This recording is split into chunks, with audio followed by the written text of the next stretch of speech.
Mesdames et messieurs, bonjour. Ici Vincent Aurélana Pepin. Bienvenue à votre bulletin de nouvelles TVCL pour la période du 29 mai au 4 juin. Nous commençons cette semaine à Prévost où, afin de veiller à la sécurité des résidents et dans le cadre du programme de vérification des avertisseurs de fumée et de monoxyde de carbone, les pompiers de la ville effectueront des visites de prévention incendie résidentielle de la mi-mai à la fin octobre dans les districts 3 et 4. Les visites seront effectuées sur semaine entre 9h et 16h. Les pompiers de Prévost effectueront du porte-à-porte pour vous rencontrer, vous conseiller et vérifier l'état de vos avertisseurs de fumée et de monoxyde de carbone. Dans l'éventualité où vous seriez absent lors des visites, les pompiers vous laisseront un accroche-porte vous indiquant comment procéder pour l'auto-inspection des avertisseurs de fumée et de monoxyde de carbone. Afin de faciliter le travail des pompiers, vous êtes invité à procéder vous-même à l'inspection de vos appareils et à remplir le formulaire en ligne. De plus, une collaboration entre le service incendie et le service de sécurité civile et communautaire a été développé un registre des personnes vulnérables dans le but de vous assister en cas de situation d'urgence et pour aider les pompiers lors d'interventions qui nécessitent de localiser ou d'évacuer une personne nécessitant une attention particulière. La Ville vous invite donc à transmettre l'information aux pompiers lors des visites ou bien via le formulaire en ligne disponible sur son site Web. La Ville de Prévost continue de renforcer son engagement en faveur de l'éco-responsabilité en offrant à ses citoyens un abonnement annuel gratuit au Partage Club, la première application mobile de partage d'objets entre voisins. Cette initiative s'inscrit dans la volonté de la municipalité de proposer des solutions novatrices et avant-gardistes pour encourager une consommation plus durable. Le Partage Club est une application mobile qui aide ses utilisateurs à acheter moins en facilitant le partage d'objets entre voisins de manière illimitée, sécuritaire et positive. La plateforme leur permet autant de prêter leurs biens que de faire des demandes d'emprunt à leurs voisins. Bien que des frais d'adhésion annuels soient généralement requis, 250 prévôtois pourront en profiter gratuitement pendant un an. Il s'agit d'un projet financé par les éco-contributions via le Fonds pour la consommation responsable. M. Paul Germain, maire de Prévost, affirme que si on a besoin d'un objet, mais qu'on ne compte pas l'utiliser régulièrement, alors pourquoi ne pas simplement l'emprunter? Il ajoute que Partage Club est une belle solution qui s'offre aux prévôtois pour leur permettre de limiter leur consommation en leur offrant la possibilité d'échanger leurs biens entre voisins. Il explique aussi qu'il s'agit d'un bel exemple de projet qui est rendu possible grâce aux éco-contributions et qui est financé à même le Fonds pour la consommation responsable. Le Partage Club répond à plusieurs enjeux municipaux aussi variés que la transition écologique et le maillage social. Frédéric Marceau, directeur du service de l'environnement à la ville de Prévost, déclare que ce n'est pas seulement intéressant d'un point de vue écologique, mais que c'est aussi profitable au niveau du portefeuille. Il énonce aussi que c'est un bel outil pour lutter contre la surconsommation, mais que ça permettra aussi aux citoyens de simplement économiser tout en renforçant les liens sociaux. À Prévost, il est toujours temps de déposer votre candidature pour devenir exposant lors du premier marché de Noël de Prévost. Cette première édition se déroulera les 18 et 19 novembre. Le public habituel du salon retrouvera tout le charme de celui-ci au marché de Noël de Prévost, en plus d'y trouver un volet plus familial et rassembleur. Pour plus d'informations, visitez la page web ville.prévost.qc.ca/marché de Noël. À Saint-Adolphe-d'Howard, la journée naturellement accueillante aura lieu le 3 juin prochain au parc Adolphe-Jaudoin de 11h à 16h. L'événement sera centré sur le thème de l'eau et offre un lieu pour apprendre, partager des idées et engager des discussions sur la façon dont les citoyens peuvent collectivement protéger les précieuses ressources en eau. Plusieurs kiosques seront sur place présentant des services et des produits en lien avec l'environnement et la vie communautaire. Pour les résidents, des analyses d'eau à prix réduit seront offertes par H2 Lab. Pour ce faire, l'achat du test d'eau doit se faire en ligne avant l'événement et le rabais sera appliqué via un code promotionnel. Vous trouverez la procédure d'achat et la méthode de prélèvement sur le site web saint-adolphe-dower.qc.ca. La Ville de Saint-Sauveur réalise actuellement un projet pilote avec l'édition été 2023 du bulletin municipal Le Sauveroy, et ce, dans un souci de réduire son empreinte écologique. Ainsi, les exemplaires de cette édition estivale ne seront pas postés aux citoyens comme à l'habitude, mais plutôt mis en distribution libre dans un des endroits suivants: au comptoir d'accueil de l'Hôtel de Ville, au chalet Pauline Vanier, ainsi qu'au kiosque d'information touristique situé au parc Georges Filion, à l'angle de la rue principale et de l'avenue Filion. Les exemplaires sont disponibles dès maintenant, pendant les heures ouvrables de chaque bâtiment. Les citoyens peuvent aussi consulter la version électronique du bulletin municipal. Comme le précise le maire M. Jacques Gariepi, ce projet pilote est réalisé à la demande du conseil municipal et vise à évaluer la demande réelle pour la version papier du bulletin. Il ajoute que nous vivons dans une ère résolument tournée vers du contenu numérique et qu'il est de la responsabilité de la Ville d'évaluer un possible virage en ce sens et qu'à l'issue du projet pilote, elle sera à même d'évaluer les impacts financiers et environnementaux de la production des exemplaires du Sauveroy et de prendre une décision éclairée. En ce qui a trait aux éditions automne 2023 et hiver 2023-2024 du bulletin municipal, celles-ci seront postées à l'ensemble des citoyens comme fait habituellement. La version électronique de ces éditions sera aussi rendue disponible sur le site web municipal. La Ville de Saint-Sauveur a annoncé la nomination de M. Alain Grégoire au poste de directeur du service de sécurité publique et incendie Saint-Sauveur-Piémont. Cette décision fut entérinée lors de la séance extraordinaire du conseil municipal du 23 mai dernier. Occupant le poste de directeur du service de sécurité incendie à la municipalité de Sainte-Anne-des-Lacs depuis 2015, M. Grégoire possède une solide expertise en matière de prévention et de sécurité incendie.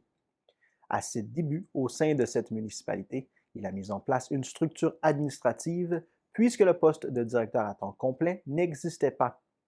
Il a aussi créé et déployé un plan des mesures d'urgence municipales. Son expérience terrain à titre de pompier à temps partiel entre 2009 et 2015, jumelée à sa grande connaissance du territoire, constituera un atout certain dans le cadre de ses nouvelles fonctions.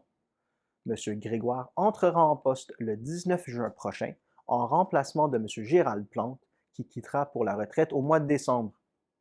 Jacques Gariepi, maire de Saint-Sauveur, mentionne que la Ville est heureuse d'accueillir M. Grégoire au sein de son équipe de direction. Communicateur chevronné, il a fait grande impression sur les membres du comité de sélection. M. Gariepi ajoute qu'à l'issue d'un processus rigoureux, c'est unanimement que le conseil a choisi ce candidat de choix. Revenez-nous après la pause.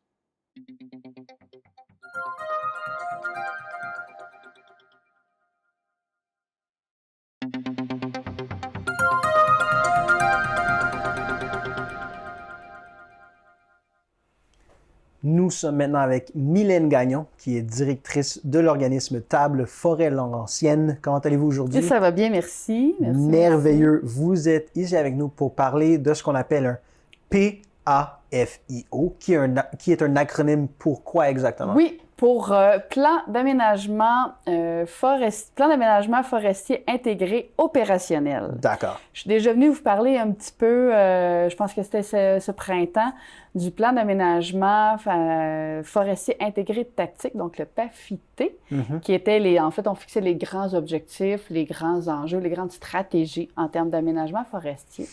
La différence avec le PAFIO, c'est fait aux 2 ans. Et là, on parle de façon plus concrète. Qu'est-ce qui s'en vient sur le terrain? Quels sont les chantiers qu'on a planifiés dans l'ensemble des Laurentides? D'accord. Donc là, c'est plus concret. C'est ça. Donc, le PAFIT, c'est le document dans lequel il va y avoir les grandes lignes. Oui. C'est les instances décisionnelles qui disent « Ah, on aimerait arriver à ça pour promouvoir ceci. » C'est ça. Un peu combien est-ce qu'on peut... comment est-ce qu'on peut récolter de bois? C'est les orientations, oui. Les objectifs. Mais là, le PAFIO, le PAFIO, est-ce que ça s'appelle un PAFIO? PAFIO. Le PAFIO, c'est on va faire ça à ce moment-ci, ça à ce moment-là, concrètement, Oui. ce qu'on va faire. Oui, oui, dans le fond, c'est ça. C'est qu'avec le ministère, il y a des cartes de chantier qui sont élaborées. Que ce soit autant pour quand on parle de chantier, là, de travaux forestiers à venir dans les 2 prochaines années, c'est autant quand on parle de voirie forestière, donc des chemins forestiers, pas des travaux commerciaux, des travaux non commerciaux, du débroussaillage. Donc, tout ça, c'est mis sur des cartes. Et là, il y a une consultation publique actuellement jusqu'au 6 juin où les gens peuvent justement consulter les cartes, voir ce qui s'en vient dans les 2 prochaines années en termes de travaux forestiers, puis de voir est-ce que moi, il y a des enjeux qui me touchent qui n'ont pas été nécessairement soulevés parce que, bon, ça reste que c'est des cartes, c'est fait à partir de plein d'outils, mais ça peut arriver qu'il y ait un sentier qui passe qu'il n'a pas été décelé. Fait que c'est le temps de soulever ça pour voir, pour être capable de...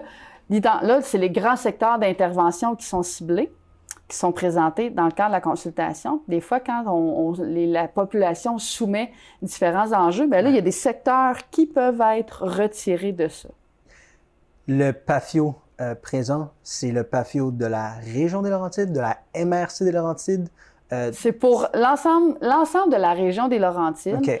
Les Laurentides donc, ça sont va divisés, de Sainte-Thérèse jusqu'à jusqu'à Mont-Laurier, le nord de Mont-Laurier, parce que ça fonctionne par unité d'aménagement, ce qu'on appelle les UA. Il y a 3 grandes unités d'aménagement dans l'ensemble de la région des Laurentides. Donc, ça touche principalement les MRC des Pays d'en haut, des Laurentides, d'Argenteuil et d'Antoine-Labelle, parce que c'est les MRC où on retrouve la forêt publique. Donc, tout ce qui est en forêt privée, c'est pas soumis à une consultation publique. C'est vraiment où il y a de la forêt publique, c'est soumis en consultation actuellement. Donc, dans ces 4 MRC-là, quels sont au cours des 2 prochaines années les grands chantiers qui s'en viennent? Et là, je pourrais pas vous dire parce que c'est tellement morcelé, parce que ça va dans une banque de chantiers.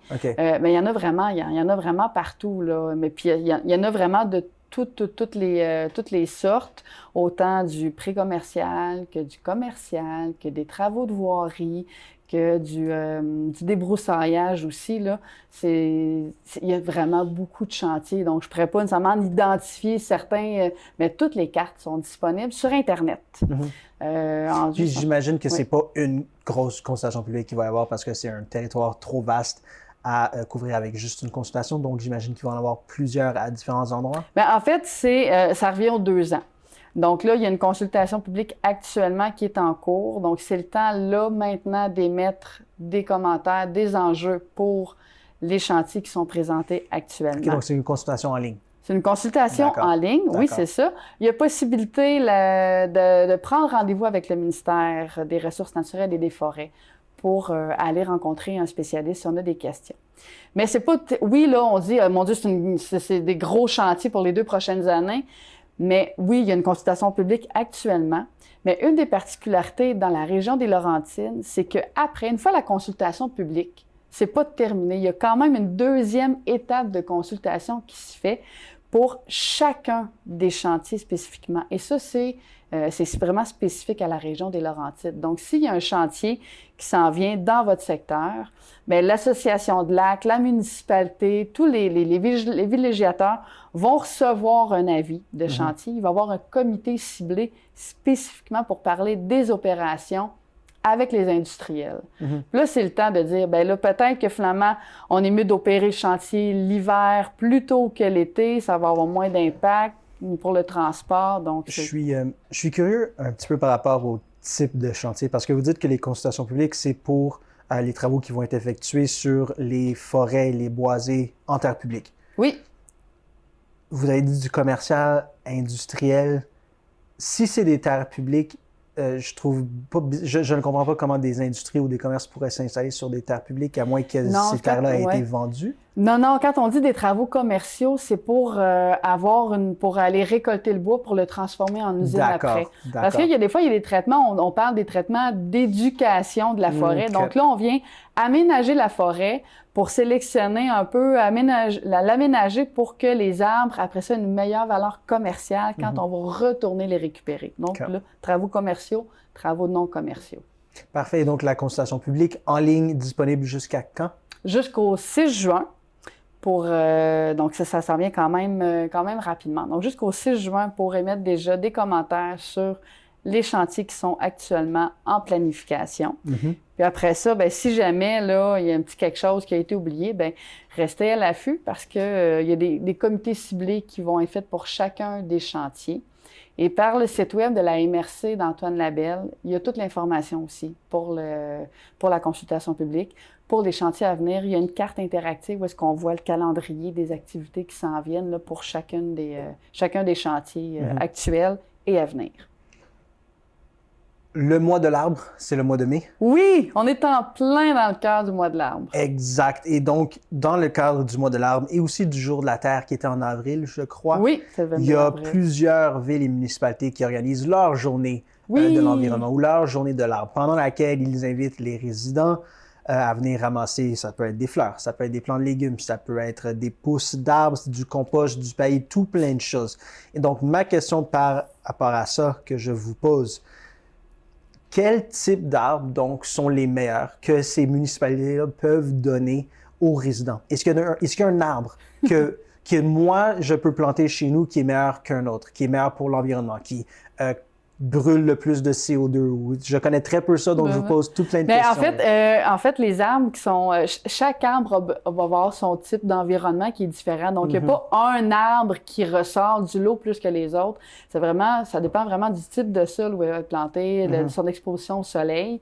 Donc, dans le cadre du mois de mai, du mois de l'arbre et des forêts, nous, ta forêt, on a coordonné la distribution de 56 000 plants d'arbres à travers les Laurentides via les municipalités, les écoles, tout ça. Donc, il y a une grande diversité d'essences dans chacune des municipalités, dans chacune des journées de distribution. Qu'est-ce que vous voulez dire? Essence d'arbres. C'est quoi une essence d'arbre? Une essence d'arbre, qu'on parle d'érable à sucre, d'érable rouge, de bouleau jaune, de pin blanc. C'est un type d'arbre? Le terme technique, c'est une essence d'arbre? Oui, c'est ça, une essence d'arbre, c'est ça. Donc, il y a vraiment une grande diversité d'essence d'arbres dans les municipalités pour justement être capable d'adapter chacun des plants au milieu où va être planté. Comme exemple, le bouleau jaune, lui, il va bien faire dans un milieu humide, dans un sol qui est un peu plus humide. Donc, parfait pour faire du reboisement de bandes riveraines. Tandis que tout ce qui est épinette ou pin vont préférer un sol un peu plus, mieux drainé, un peu plus sableux. Fait que c'est vraiment d'y aller. Souvent, dans les distributions municipales, il y a tout le temps des gens, nous, ta forêt, on se promène un peu partout, mais on peut pas être à 70 endroits en même temps. Donc, il y a tout le temps des gens qui connaissent ça, qui peuvent aider les citoyens à mieux se renseigner, savoir quel arbre choisir.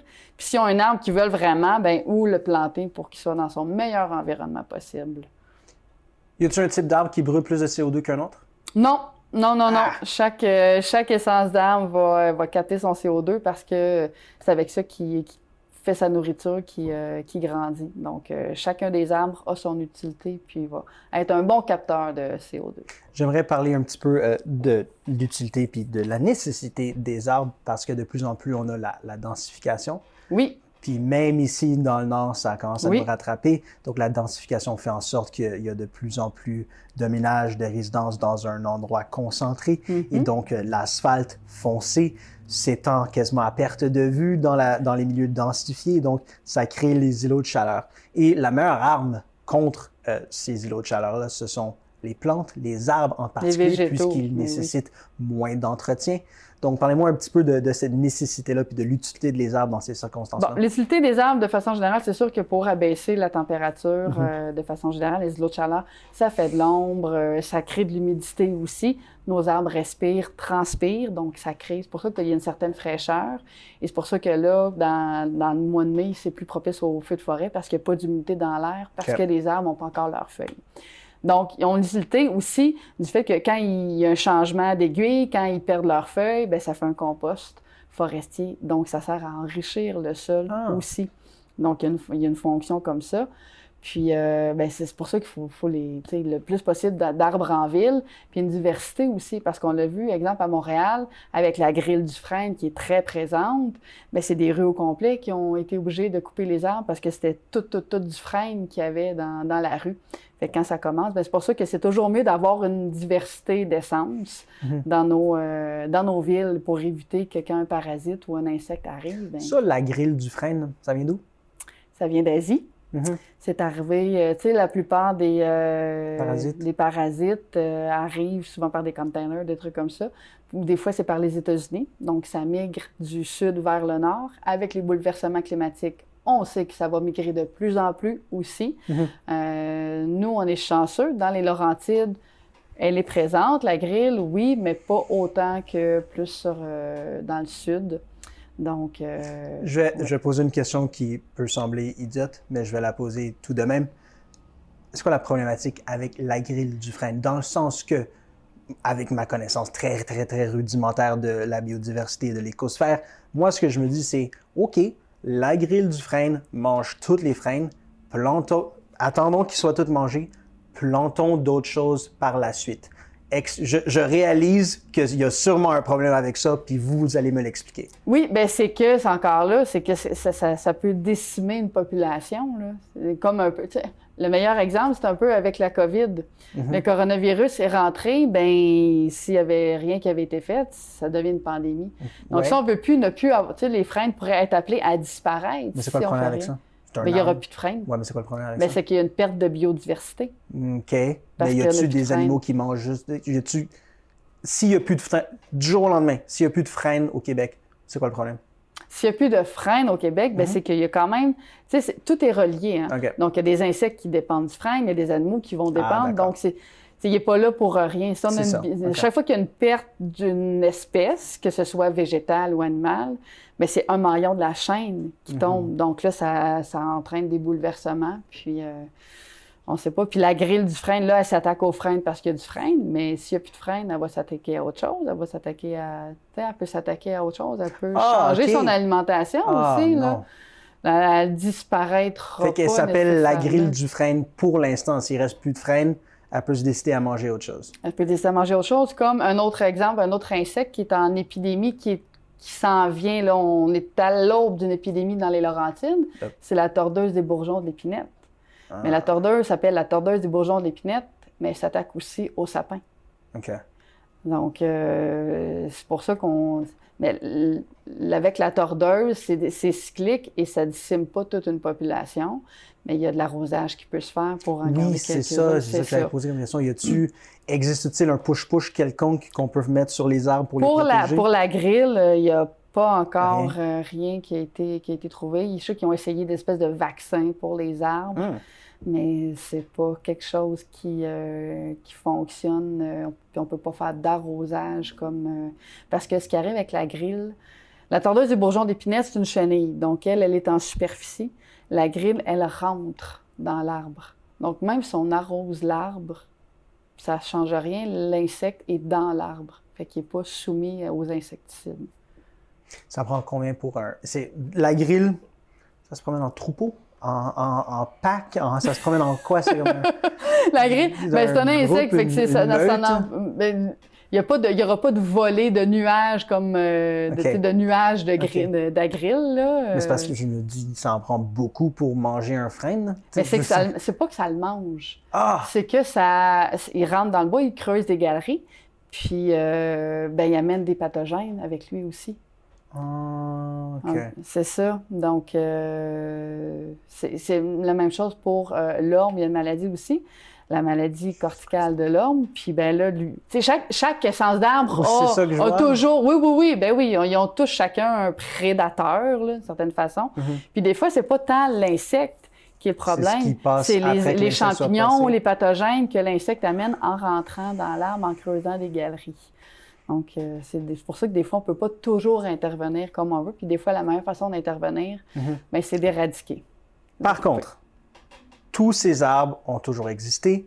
La grille a toujours existé. Il y a toujours eu un équilibre. Qu'est-ce qui a interrompu cet équilibre-là? Et pourquoi est-ce qu'on se ramasse maintenant avec des épidémies? Oui, c'est que les bouleversements climatiques, ils font pour beaucoup. Parce qu'il y a certains insectes qui ne réussissaient pas. Oui, ils étaient présents au Québec, mais l'hiver, avec les froids qu'on connaît, ils ne survivaient pas. Donc, c'était juste des petits épisodes estivaux, disons ça comme ça. Mais là, les températures réchauffent. Il y a de moins en moins de gros froids, de grands froids. Donc, les insectes sont capables de survivre à l'hiver. Donc là, ils ont des nouveaux cycles qui se créent. C'est pour ça que ça devient... C'est pour ça qu'on surveille de plus en plus ça. Puis souvent, c'est des espèces qui sont exotiques et qui deviennent envahissantes. comme le Myriophylle AIP. Quand c'est pas indigène, habituellement, c'est problématique. C'est problématique, comme la coccinelle asiatique, comme il y en a plein. Ben oui, il y a des coccinelles asiatiques qui viennent... mangent quoi? Qui font compétition à nos coccinelles indigènes, là, puis les coccinelles, eux, mangent des pucerons, mais il y en a, je pense que celle-là est problématique parce qu'elle prend l'environnement des coccinelles indigènes, là. Mais là, ça, c'est pas mon champ de spécialisation, la coccinelle.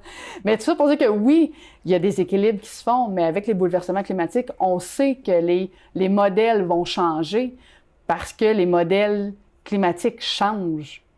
Donc, s'il y a plus de grand froid, bien, ça implique que certains insectes, certaines maladies, bien, survivent à nos hivers. Puis j'imagine peut-être que nos essences d'arbres sont plus vulnérables parce qu'elles n'ont pas eu le temps de s'adapter à ces espèces exotiques, dans le sens où, puis peut-être que je me trompe, et corrigez-moi si je me trompe, les essences d'arbres en Asie, puisque ça fait des années, des siècles qu'elles deal ou qu'elles se font attaquer par ces insectes exotiques-là, ces insectes asiatiques-là, est-ce qu'elles ont eu le temps de développer des mécanismes de défense? Ça peut arriver, là, j'ai pas utilisé la question, pardon. Mais oui, parce que, exemple, si on regarde avec la tordeuse des bourgeons d'épinette, ça vient par cycle. Tu sais, c'est des cycles à peu près, je pense, au 10 ou 20 ans que ça revient, peut-être même un peu plus espacé. Bien, c'est sûr que quand c'est indigène, oui, nos arbres ont la capacité de développer certains mécanismes de défense ou... Puis ça crée des individus, quand on parle d'arbres, qui sont un peu plus forts, un peu plus résistants. Mais là, effectivement, c'est que c'est la problématique, c'est des insectes qu'on ne connaît pas puis qui s'attaquent autrement à nos arbres. Donc, le mois de mai, c'est le mois de l'arbre. Oui. Est-ce qu'il y a, durant le reste de l'année, un mois de la fleur, un mois du légume, un mois du fruit? Est-ce qu'il y a quelque chose d'autre qui s'en vient? Je parle principalement des mois de l'arbre et des forêts. Donc là, je pourrais pas... Absolument, en septembre, là, avec l'Union des producteurs agricoles, il y a toujours des fêtes avec des agriculteurs, mais après ça, pour le reste des fêtes botaniques, là, je pourrais pas vous dire, je m'avancerai pas là-dessus. Parfait. Madame Gagnon, c'est toujours un plaisir de vous recevoir. Merci beaucoup d'avoir été parmi nous.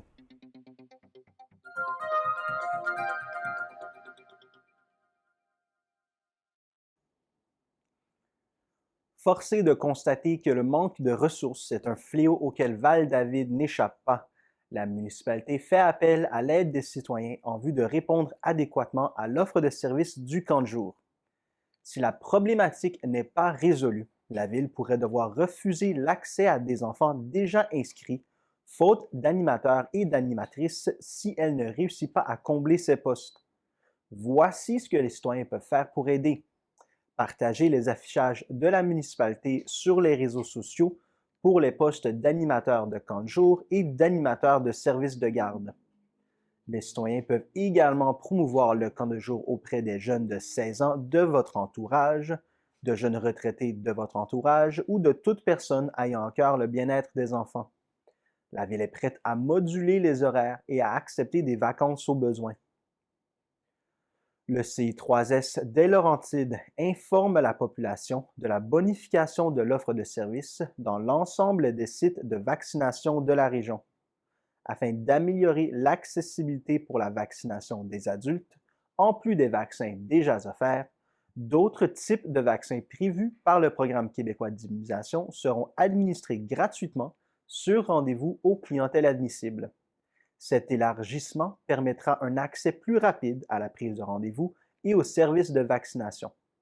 La prise de rendez-vous est disponible dès maintenant sur la plateforme Clic Santé et par téléphone au 1-877-644-4545 du lundi au vendredi de 8h à 18h pour la vaccination contre le zona pour les personnes de 80 ans et plus ainsi qu'aux personnes immunodéprimées de 18 ans et plus, la vaccination contre la coqueluche pour les femmes enceintes, la mise à jour du carnet de vaccination adulte, les autres vaccins requis en fonction de la condition de santé particulière ou d'une maladie chronique. Il est important de préciser que cette nouvelle offre de services dans les sites de vaccination de la région exclut la vaccination santé-voyage. La vaccination sans rendez-vous est également offerte dans certains sites de la région pour les vaccins suivants. Le vaccin contre la COVID-19 pour les 12 ans et plus, le vaccin Novavax, le vaccin contre la variole simienne.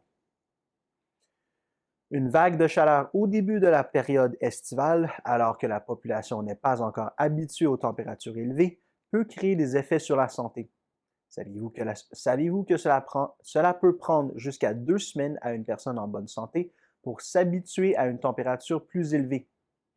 La direction de santé publique du CI3S des Laurentides invite donc la population à profiter de l'été, mais souhaite rappeler les principales mesures de prévention et de précaution à adopter lorsqu'il fait très chaud. Il faut réduire les efforts physiques, boire beaucoup d'eau sans attendre d'avoir soif, passer quelques heures par jour dans un endroit frais, idéalement climatisé comme une bibliothèque ou un centre commercial, prendre des nouvelles de ses proches, particulièrement s'ils sont âgés ou qu'ils souffrent de problèmes de santé, les accompagner vers un lieu climatisé au besoin.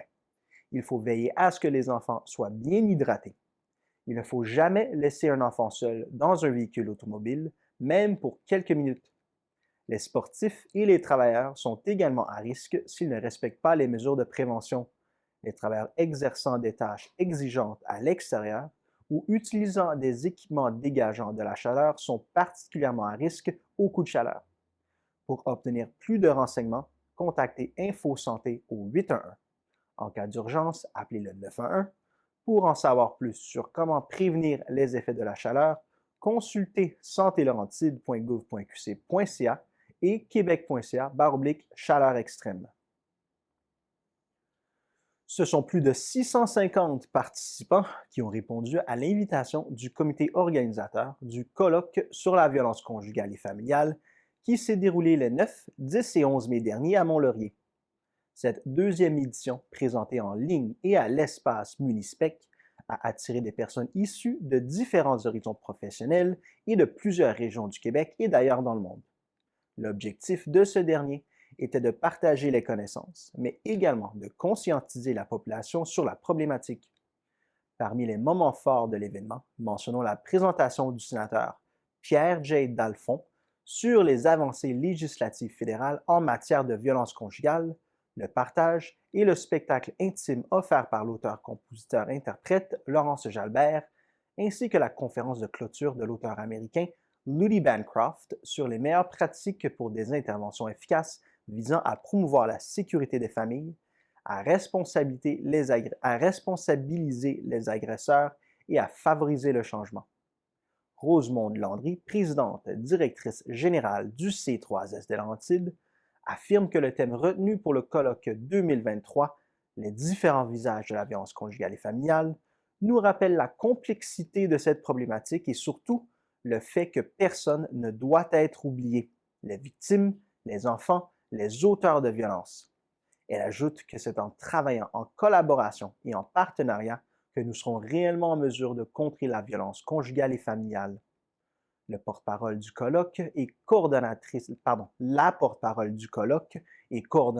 de la table de concertation en violence conjugale, familiale et sexuelle de la MRC d'Antoine Labelle, Roxane Pronovo, explique que la richesse des présentations qui ont été faites a permis de mettre en lumière une série de pratiques novatrices qui démontrent à quel point le Québec est un chef de file en matière de lutte à la violence conjugale et familiale. Elle ajoute que le colloque a aussi été l'occasion d'aborder des enjeux moins documentés dans la littérature, notamment la violence conjugale chez les personnes de la diversité sexuelle et de genre, le rôle de la religion, la violence vécue par les femmes aînées, entre autres. Le directeur du Centre de l'Université du Québec en Abitibi-Témiscamingue à Mont-Laurier, Stéphane Lapointe, mentionne que le taux de participation confirme la pertinence de l'événement et le besoin de l'ensemble des actrices et acteurs interpellés par la violence conjugale et familiale de mettre en commun leur expertise respective. Il déclare également que le but du colloque est de partager de nouvelles connaissances, nourrir la réflexion collective sur les enjeux de l'intervention en matière de violence conjugale et familiale.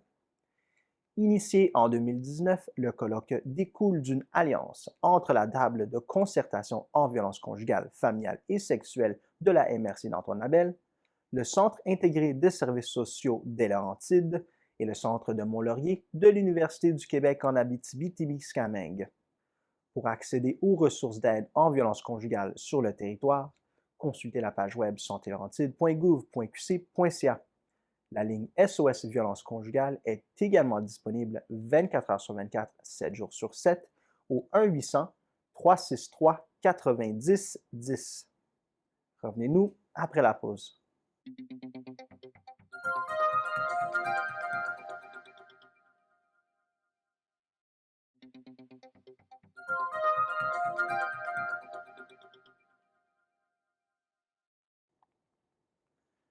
La municipalité de Saint-Hippolyte élabore actuellement un plan de conservation des milieux naturels en collaboration avec Éco-Corridor Laurentien. La municipalité souhaite entendre et consulter les citoyens sur les stratégies à mettre en place dans les prochaines années pour conserver les milieux naturels sur son territoire. Elle convie ses résidents à des ateliers de discussion le lundi 19 juin de 18h30 à 21h au parc du Grand Héron, situé au 55 380e avenue. Les places pour les ateliers sont limitées. Pour participer, vous devez obligatoirement vous inscrire sur le site web de la municipalité. La municipalité demande aux organisations et associations de mandater une seule personne pour les représenter. Un enregistrement sera disponible pour les personnes ne pouvant assister à la soirée. À Saint-Hippolyte, le conseil municipal a autorisé le renouvellement de l'entente de service avec l'organisme Mesures alternatives des Vallées du Nord, aussi appelé MAVN. Lors d'une situation dérangeante ou d'une dispute entre voisins, les citoyens peuvent demander gratuitement l'intervention de MAVN et profiter d'un accompagnement à la résolution du conflit. L'organisme partenaire de la municipalité peut traiter différentes problématiques telles que le conflit personnel, le bruit, les situations dérangeantes, un animal dérangeant, le vol, le vandalisme ou l'intimidation. Les spécialistes de MAVN, formés à la médiation citoyenne, sont là pour faciliter les échanges de points de vue et aider à dénouer les impasses. Pour plus d'informations, vous pouvez appeler au 450-436 au poste 104 ou consulter la page web mavn.ca. La municipalité a également porté son appui à l'Association des propriétaires et amis du lac Conley. Cet appui concerne les activités nautiques qui doivent être autorisées par Transport Canada, qui a compétence sur les lacs du territoire et non la municipalité. La municipalité aura aussi une nouvelle pince de désincarcération. L'ancienne pince hydraulique sera remplacée par une pince à batterie plus facile à manipuler et ayant une plus grande portée pour les interventions des pompiers lors d'accidents. Toujours à Saint-Hippolyte, le parc Bourget aura de nouvelles bandes de hockey. Les nouvelles bandes seront faites de matériaux plus durables, les précédentes ayant atteint leur durée de vie utile. La municipalité de Saint-Hippolyte a également entériné le renouvellement de l'entente avec Acroski Laurentide. Cette entente permettra aux jeunes athlètes de pratiquer le saut à ski au Mont-Tyrol. Son entente avec le FC Boréal a aussi été renouvelée pour permettre aux jeunes de Saint-Hippolyte de jouer au soccer. La MRC des Pays-Nord conseille à ses résidents d'adopter le principe des propres, PROPRES, pour éviter les odeurs et les vers blancs dans votre bac brun. Papier journal, utilisez-le pour faire des papillotes avec vos résidus ou encore comme fond de bac. Pour éviter les odeurs et les insectes, on peut congeler la viande, le poisson, les os et autres, puis les sortir la veille de la collecte. Résidus verts et secs, faites sécher les rognures de gazon et les feuilles mortes avant de les déposer dans le bac brun. Cela évite l'humidité et le dégagement de gaz comme l'ammoniac. Ombre, à l'abri du soleil, le bac est au frais plus longtemps et le risque d'odeur diminue.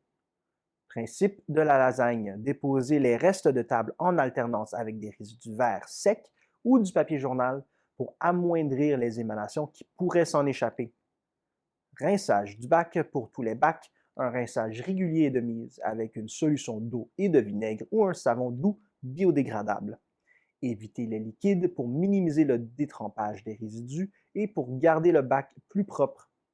Saupoudrez un peu de chaux ou de bicarbonate de soude à l'occasion pour inhiber les odeurs. Si vous souhaitez en apprendre davantage sur la collecte des matières organiques, Consultez la page dédiée à cette collecte sur le site web de la MRC des Pays d'en Haut. À Sainte-Adèle, les travaux d'infrastructure sur les rues Valiquette et Maurice-Aveline reprendront sous peu afin d'effectuer la réfection des infrastructures du réseau eau potable, des égouts sanitaires, des égouts pluviaux, de pavage et de trottoirs sur une portion de la rue Valiquette, de la rue Bélec à la route 117 Sud et sur la rue Maurice-Aveline, de la rue Valiquette à la rue Blondin. Les travaux sont prévus pour une période d'environ 3 mois consécutifs, soit jusqu'en août 2023. La finalisation des travaux non achevés devrait se faire dans un premier temps par la correction des entrées privées, le pavage et la finalisation de trottoirs et bordures, ainsi que les aménagements privés. Pour le tronçon de la rue Valiquette, entre Maurice-Aveline et Bélec, l'ensemble des travaux débuteront possiblement simultanément pour se terminer au début d'août. Des panneaux de signalisation seront installés aux endroits stratégiques afin d'informer les automobilistes des détours. Vous trouverez sur le site web de la municipalité le plan de signalisation qui sera mis en place pendant les travaux. Dès le début des travaux, il sera interdit de stationner dans les rues concernées. La circulation automobile sera permise pour les résidents du secteur seulement. L'entrée et le stationnement des résidents devraient être accessibles en tout temps.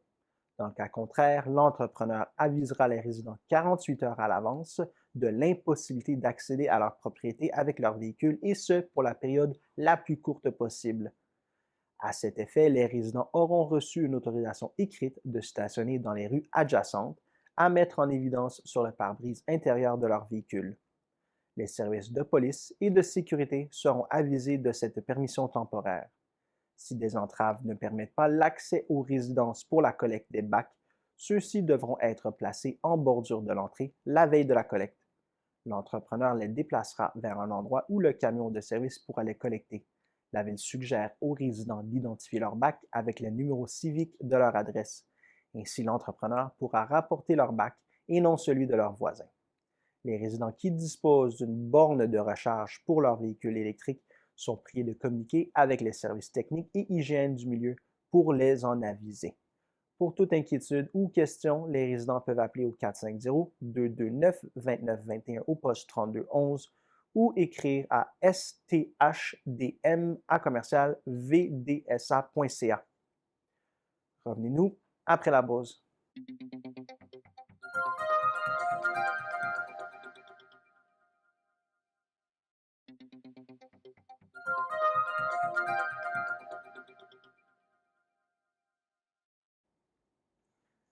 À Sainte-Adèle, l'été 2023 marquera les 20 ans des incontournables soirées Nostalgia, et inutile de dire que la ville soulignera l'événement avec tambour et trompette. En plus d'une programmation éclatante, cette édition unique sera ponctuée de performances spectaculaires et de rencontres mémorables, sans oublier la participation exceptionnelle du ténor Marc Hervieux comme ambassadeur de l'événement. Du 8 juillet au 5 août, 5 spectacles gratuits seront présentés les samedis à 20 h dans le cadre enchanteur du magnifique amphithéâtre naturel du Parc de la Famille. Ces spectacles seront précédés d'une première partie, à 19h30, qui mettra en vedette des artistes de la relève et des artistes locaux.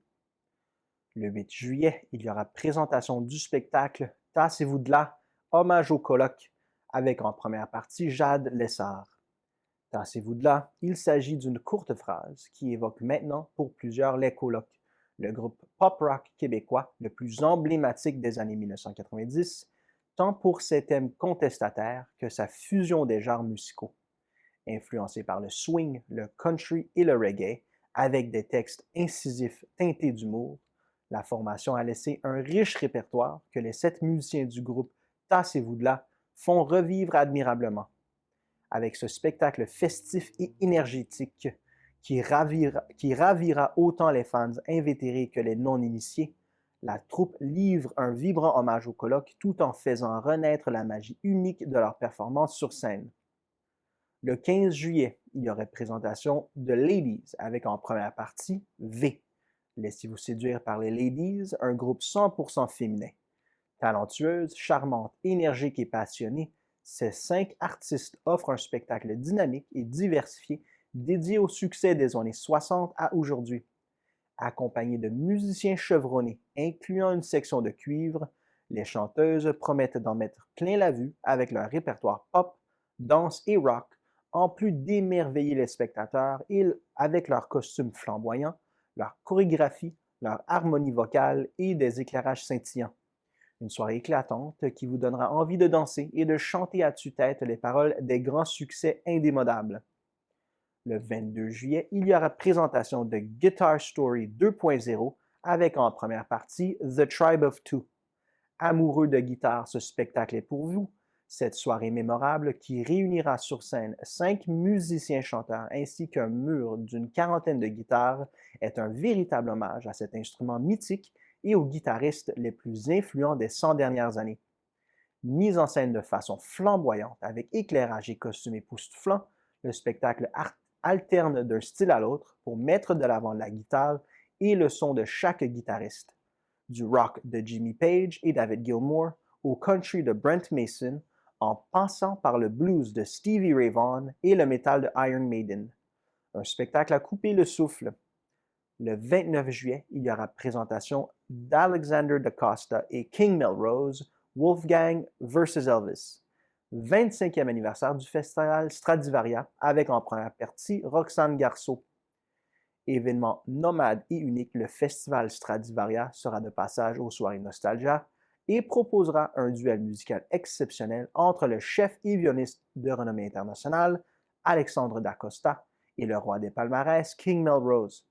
Tel un combat des chefs, le King Melrose affrontera le maestro DaCosta dans un événement mémorable et pugilisme musical. D'un côté du ring, Melrose présenta ses interprétations des grands succès d'Elvis Presley, Frank Sinatra et Ray Charles, tandis que la rockstar du violon répliquera ses versions de Bach, Mozart et Beethoven. Le 5 août, il y aura présentation de Marc Hervieux, Nostalgia, avec en première partie Jordan Desjardins. Le ténor Marc Hervieux n'a plus besoin de présentation. Avant tout chanteur de renommée internationale, Marc Hervieux est un artiste polyvalent, très actif à la télévision et à la radio. C'est un privilège de non seulement le recevoir pour le spectacle de clôture des soirées Nostalgia, mais également qu'il ait accepté d'être l'ambassadeur de cette 20e édition. Pour ce spectacle unique, M. Hervieux a concocté un répertoire spécial tiré de ses albums Nostalgia 1 et 2, les plus grands succès crooner de tous les temps. Ces opus bien personnels à la mémoire du passé rassemblent des chansons significatives pour le ténor qui l'apaisent, le ramènent à de doux moments et lui font revivre son enfance par le biais de la musique. Avec ces pièces, il explore sa nostalgie heureuse, celle qu'il fait sourire dès que le premier accord d'une chanson qui le replonge dans ses plus beaux souvenirs. Marc Hervieux sera accompagné sur scène de ses musiciens et vous promet une soirée musicale d'exception. Le maire de Sainte-Agathe-des-Monts, M. Frédéric Brouet, a présenté les principaux faits saillants du rapport financier de la Ville pour l'exercice financier se terminant le 31 décembre dernier.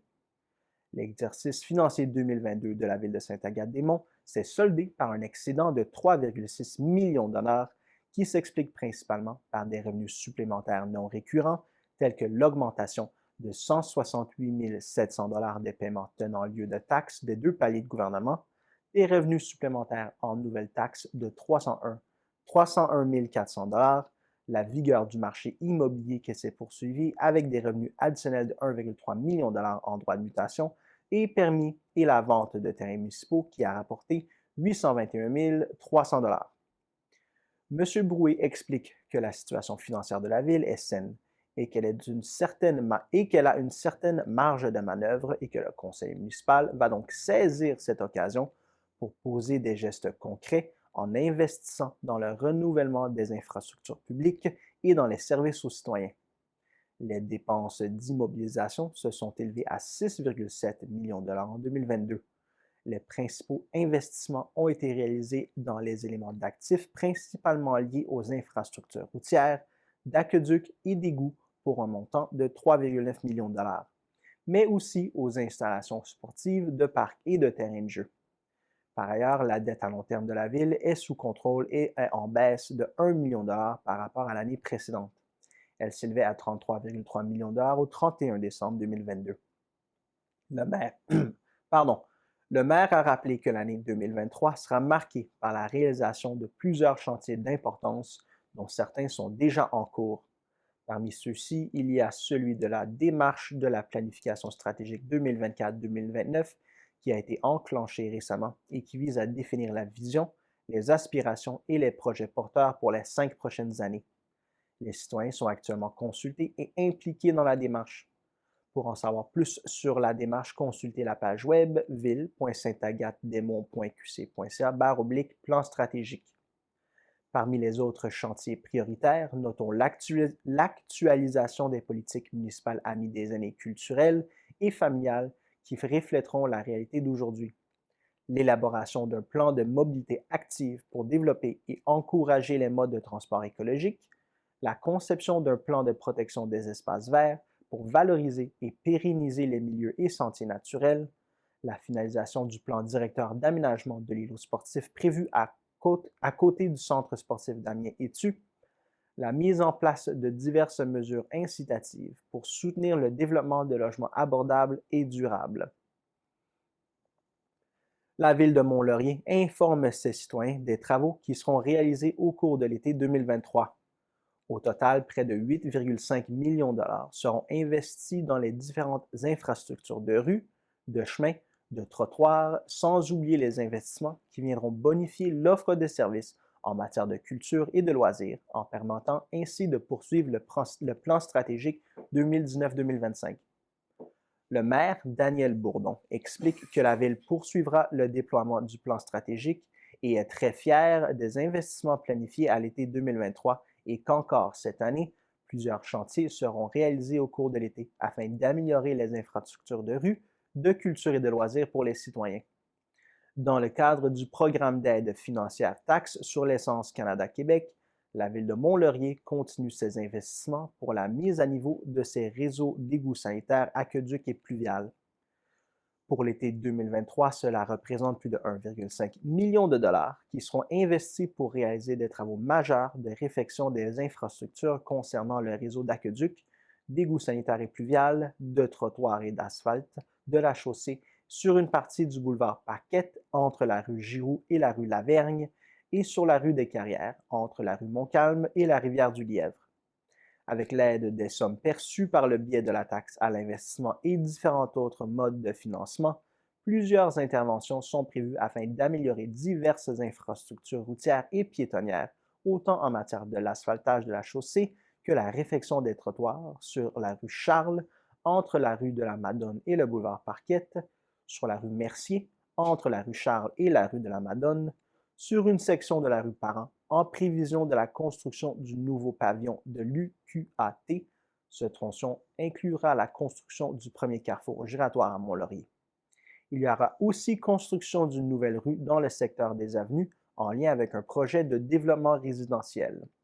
Les travaux de réfection complète d'un tronçon de la rue des Sources du secteur de l'Autodrome seront réalisés au cours de l'été. Des travaux sont effectués depuis les 5 dernières années afin de mettre à niveau le quartier. 2 autres phases sont à venir afin de compléter les travaux. La deuxième phase des travaux de mise à niveau du secteur de l'hôpital consistera à la réfection complète d'une section de la rue déliante. Au total, la mise à niveau de ce secteur est échelonnée sur une période approximative de 12 phases qui représentent plus de 3 millions de dollars en investissement au cours des prochaines années. En milieu rural, l'obtention d'une aide financière de plus de 2,2 millions de dollars par le biais du programme d'aide à la voirie locale permettra la réfection de plusieurs tronçons de chemin sur la route Eugène-Trinquier, le chemin Tour du lac des Îles et le chemin Adolphe-Chapelot, totalisant un investissement de plus de 2,7 millions de dollars. Afin d'appuyer la réalisation de son plan stratégique 2019-2025 et ainsi poursuivre ses efforts pour offrir un milieu de vie accueillant et de qualité à ses citoyens, près de 1 million de dollars dans diverses infrastructures de loisirs sont investis. La phase 3 de la réfection des patinoires extérieures se poursuit avec la mise à niveau complète de la patinoire du rang 4, incluant le réaménagement des modules de jeu et divers autres aménagements extérieurs. L'amélioration de la plage du lac des Sources, incluant les aménagements pour les personnes à mobilité réduite, suivant le projet gagnant du budget participatif citoyen 2022. Le déploiement de la première phase du plan cyclable urbain, la réfection du terrain de pétanque et l'ajout d'un bloc d'escalade au parc des canotiers Gil-Tinkler, des améliorations au terrain de balle du pôle sportif et la poursuite du plan directeur de mise à niveau des parcs seront également réalisés au cours de la période estivale. Revenez-nous après la pause.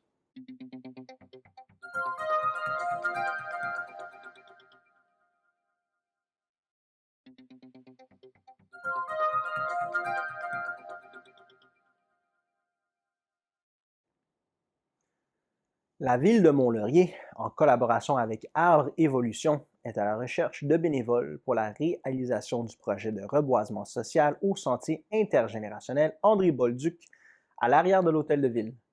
Les 7 et 8 juin, 800 arbres au total seront plantés sur le site afin d'agrandir la forêt nourricière entamée l'été dernier. Si vous êtes intéressé à accompagner la ville dans la réalisation de ce projet, remplissez le formulaire d'inscription dédié aux bénévoles disponible sur le site Internet de la ville dès maintenant. Il est possible de vous impliquer pour une demi-journée ou une journée complète selon vos disponibilités. La plantation sera d'une majorité d'arbres d'indigènes, dont 750 arbres de petits et moyens formats qui contiennent environ 100 arbres donnant des fruits. De plus, 50 arbustes fruitiers seront également plantés dans le cadre de cette activité. Pour souligner l'arrivée de son nouveau réseau cyclable urbain, la ville de Mont-Laurier, en collaboration avec la Société d'assurance d'automobile du Québec, est très heureuse de présenter la nouvelle campagne de sensibilisation qui vise à rappeler les consignes de la route aux utilisateurs. Afin qu'automobilistes, piétons et cyclistes puissent circuler en harmonie, cette campagne illustre les bons comportements à adopter afin de favoriser les déplacements sécuritaires.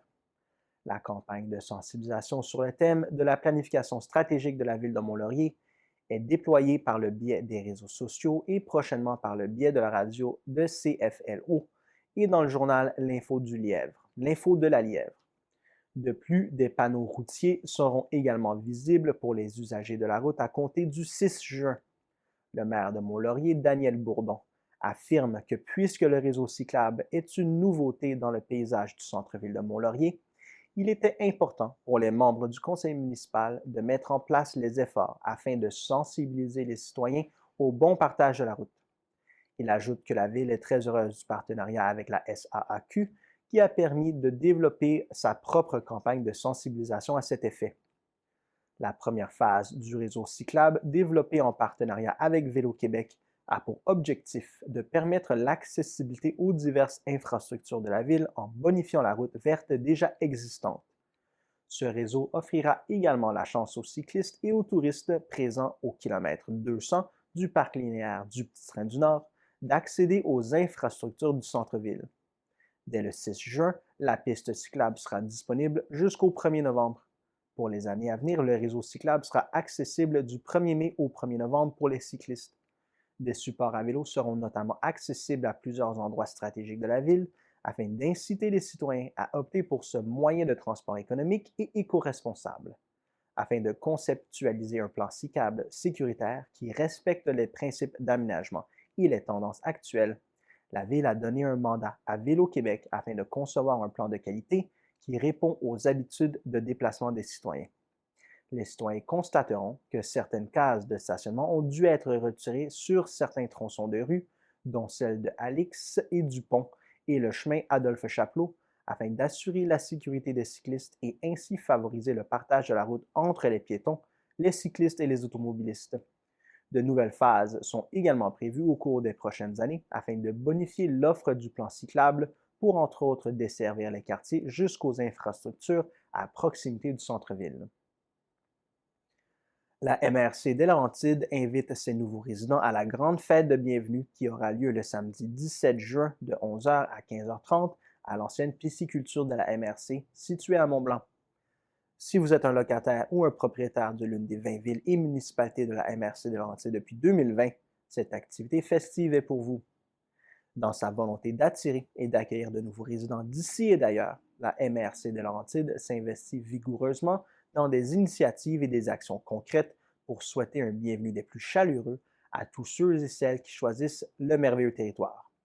Ainsi, par cette première édition, elle souhaite faciliter l'établissement des nouveaux résidents de toutes origines et leur présenter ce qu'offre son vaste territoire en termes de services, d'activités et d'opportunités et leur permettre d'avoir l'occasion de réseauter. Cette expérience permet également à la MRC un échange fructueux d'expertise et de connaissances. C'est pourquoi cet événement rassembleur et festif prend tout son sens. La MRC organise cette activité d'accueil pour souligner l'arrivée et faciliter l'installation sur son territoire des nouveaux résidents venus d'ici et d'ailleurs. Depuis la pandémie, ils ont été nombreux à choisir la belle région et c'est pourquoi la MRC prend l'occasion d'aller à leur rencontre. Plus de 200 personnes sont attendues. C'est en plein air, sur une magnifique terre publique et dans un décor patrimonial qu'elles seront accueillies dès 11 heures par les membres du comité d'accueil et par les élus municipaux des villes et municipalités de la MRC des Laurentides. Seront également présents les représentants d'organismes de services aux citoyens. Bien que le rassemblement ait lieu à l'ancienne pisciculture de la MRC, les participants sont invités à se présenter au stationnement du ski Mont-Blanc, situé au 1006 route 117 à Mont-Blanc. Une navette les conduira directement au lieu de l'événement situé à proximité. Voilà, c'était tout cette semaine pour votre bulletin de nouvelles TV Ciel. Je vous remercie d'avoir été à l'écoute. À la semaine prochaine.